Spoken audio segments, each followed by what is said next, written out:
Hi, my name's Keir McLaren. I'm a business consultant and a business coach, primarily for people who are in the creative businesses here in Los Angeles, particularly in graphics, motion graphics, animation, music, documentaries, and that sort of thing. And I get a lot of questions from people on my LinkedIn and in my email, so on and so forth, on passion. Like, how do I discover my passion? And I think what gets in the way of that, of discovering your passion, is trying to match your passion up with your work, with your vocation, as it were. And it can be, and it could be, that you can't make money, you can't make a living, shall we say, following your passion. And I bring this up because, I am metaphorically in Los Angeles, although right now I'm in Long Beach, but I lived in Santa Monica for quite some time. Excuse me. And I thought I'd talk a little bit about this. What does this all mean for you out there? What it means is SAG-AFTRA is the union for basically performers. It does take in editors and some other specialists in the television and movie business, but pretty much it's actors. Now, there are 160,000 members of SAG, and that means these are people who are bona fide members. It means they worked at least once somewhere along the line in a job that was covered by the union. It means that they paid the fee to the initiation fee for joining SAG, which today is about $3,000. Of course, it was less 10 years ago, 15 years ago, like everything else. And they pay a little bit more than $200 a year to remain members. They are qualified to work, on television in feature films that are covered by unions, and that includes most of the major films and pretty much all of television. And of those 160,000 members, only 2% actually work as actors or whatever a year. And that comes out to about 3,200 people.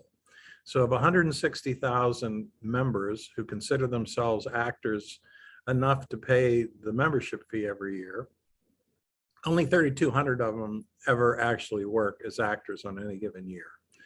So what do they do the rest of the time? I know when I came here, that was kind of a mystery to me.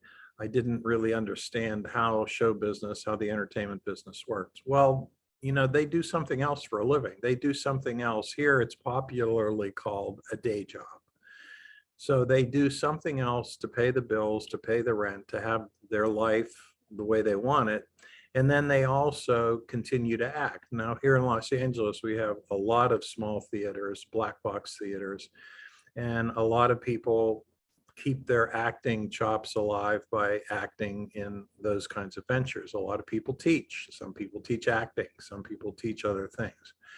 And what I'm trying to say to you is that it may be that your passion and your ability to make a living at your passion are, in fact, two different things. It's hard enough to figure out what your passion is and then to filter it through this prism that says it also has to be the way I make a living. It makes it even more difficult to identify your passion. And my suggestion is to not confuse the two.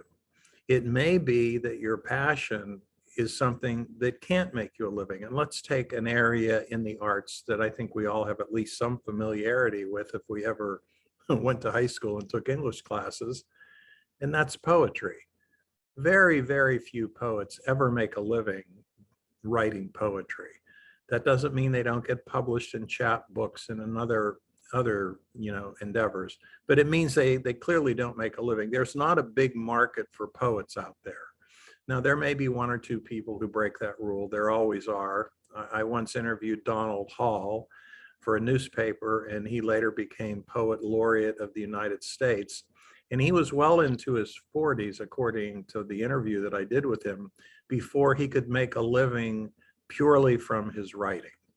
So there's an example of someone with an artistic bent and whole group of people who continue to write poetry, continue to get poetry published in the places where poetry is still published, but they don't make a living at it. Now, I'm not saying you can't make a living at your passion. I'm not saying that at all.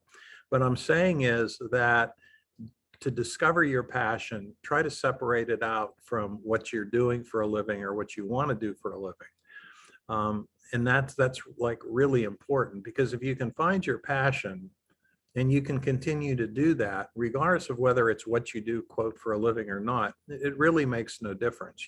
You know, you will get satisfaction from following your passion, no matter what you do for a living. So that's just an idea and a thought for all of you out there who struggle with this issue, struggle trying to figure out what your passion is. I think, you know, maybe soon I'll do another one of these little short videos on a couple things you can do to try to figure out exactly what your passion is.